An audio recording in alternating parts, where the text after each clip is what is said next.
Bonjour tout le monde, c'est Marie de Numérama pour notre nouvelle rubrique Vroom dédiée à la mobilité du futur. Aujourd'hui je suis très contente parce qu'on inaugure une nouvelle catégorie de notre chaîne YouTube qui sera dédiée aux tests de produits 100% électriques. Donc il y aura des automobiles, des scooters et des trottinettes. Et pour inaugurer cette nouvelle rubrique, on a eu accès au NIU M+, qui est le nouveau scooter entrée de gamme de NIU électrique équivalent 50.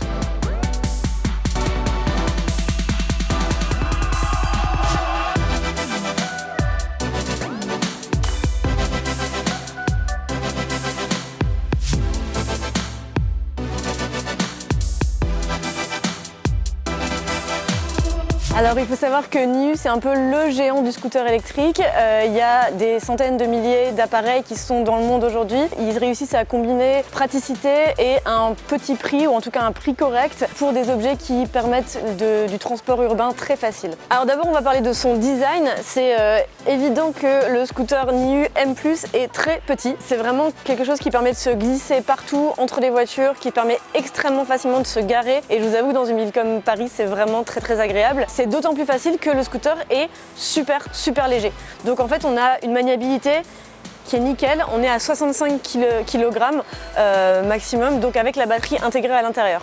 Au niveau du look, on retrouve quelque chose qui est assez courant chez les fabricants de scooters ces temps-ci. Il y a Uhnu qui s'y est mis aussi, c'est le gros phare avant. Moi je suis pas hyper fan, je trouve que ça fait un peu un design un peu futuriste et un petit peu trop toc, mais ça permet en tout cas de le distinguer assez bien. Alors comme sur la majorité des scooters, on a deux béquilles. On a celle-ci qui permet d'avoir une vraie stabilité du scooter et aussi de le ranger bien droit dans les places, ce qui est assez utile à Paris. Et puis on a aussi la béquille classique, hop, qui permet pour les petits arrêts facilement de garer son scooter, de le laisser puis de repartir 5 minutes plus tard. Au niveau de l'assise, alors moi c'est vraiment le point faible que je mettrais à ce scooter par rapport à d'autres modèles, c'est que quand on monte dessus, tout va bien, on est assez confortable, on est à hauteur de personnes moyennes, mais dès qu'on relève les genoux, on est quand même très haut. Donc il faut prendre en compte le fait qu'on aura un peu l'air d'un géant vert sur un petit haricot. Du coup au niveau du tableau de bord, on n'est clairement pas sur quelque chose du plus bel effet, c'est pas très joli à voir, mais par contre c'est un des tableaux de bord les plus complets qu'on a pu voir,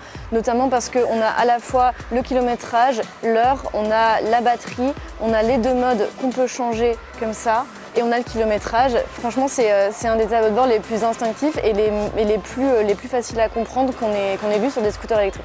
On a des petits avantages également sur le scooter, comme par exemple la possibilité de brancher son téléphone portable par clé USB. Pour avoir accès à la batterie, c'est le même mouvement que sur la majorité des scooters.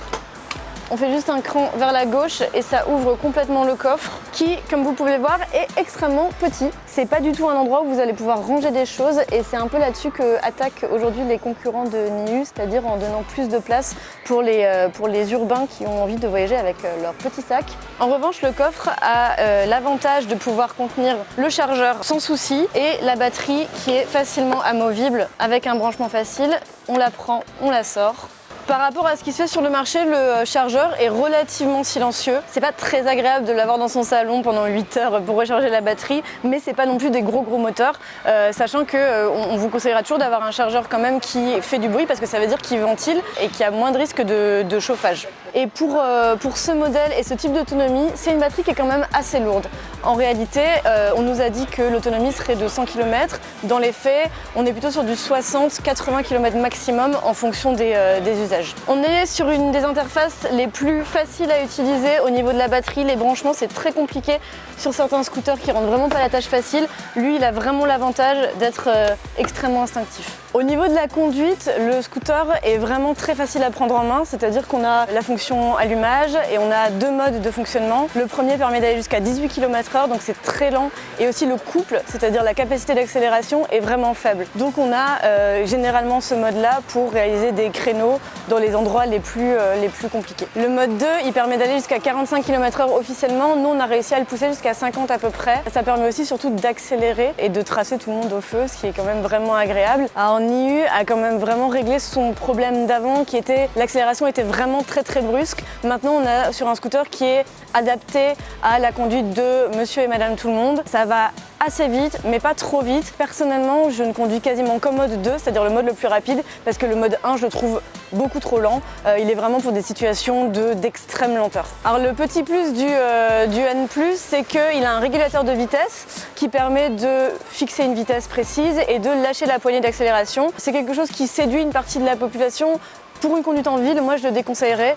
C'est pas vraiment quelque chose qui me paraît utile et au contraire, je trouve que c'est toujours mieux d'avoir une main sur l'accélération et de pouvoir décélérer juste en lâchant la poignée. Ce qui nous a beaucoup surpris en testant ce scooter, c'est qu'il est vraiment stable. Malgré le fait qu'il ressemble un peu à un petit jouet, en fait on a une bonne assise et on a une bonne tenue de route. Le freinage est extrêmement puissant, donc c'est vraiment très agréable. En revanche, nous on l'a testé en situation de pluie où le temps parisien étant ce qu'il est, on s'est pris pas mal d'averses et le freinage arrière de la roue arrière a dérapé plusieurs fois. C'est quelque chose qui est assez courant malheureusement sur ces petits engins. Les roues sont assez petites, du coup le freinage sec sur temps pluvieux crée des dérapages, rien de extrêmement dangereux, mais il faut faire très attention et très attention en temps de pluie encore plus. D'ailleurs ça va un peu de pair avec un autre souci, c'est que ce scooter est entrée de gamme et du coup est fourni avec très peu d'accessoires. On n'a pas de pare-brise, on n'a pas de jupe avec. Globalement, on n'est pas sur le gros modèle pour les personnes qui ont envie d'avoir un scooter très équipé. C'est vraiment un outil de substitution des vélos ou des trottinettes électroniques. Toujours appréciable, ils ont mis des petites lumières un peu partout, donc au-delà du feu et des feux de positionnement arrière qui s'allument tout le temps comme sur tous les scooters, on a des petits voyants lumineux par ici. C'est marrant, écoutez. Ça c'est un klaxon. Qui klaxonne? Alors pour 2 599 €, est-ce que ce produit vaut le coup? Alors clairement pour nous c'est un oui, c'est quelque chose qui est utile, c'est un produit qui est fiable, il y en a beaucoup donc ça veut dire que le service après-vente est relativement correct. C'est vrai qu'on n'est pas sur la batterie la plus légère, on n'est pas sur l'autonomie la plus intéressante, c'est pas le scooter le plus joli ni le plus stable du marché, mais en fait pour le prix de 2 599 €, il y a un package qui est assez complet avec une marque référente qui fait qu'on ne peut pas ne pas le conseiller, ça reste un très bon produit.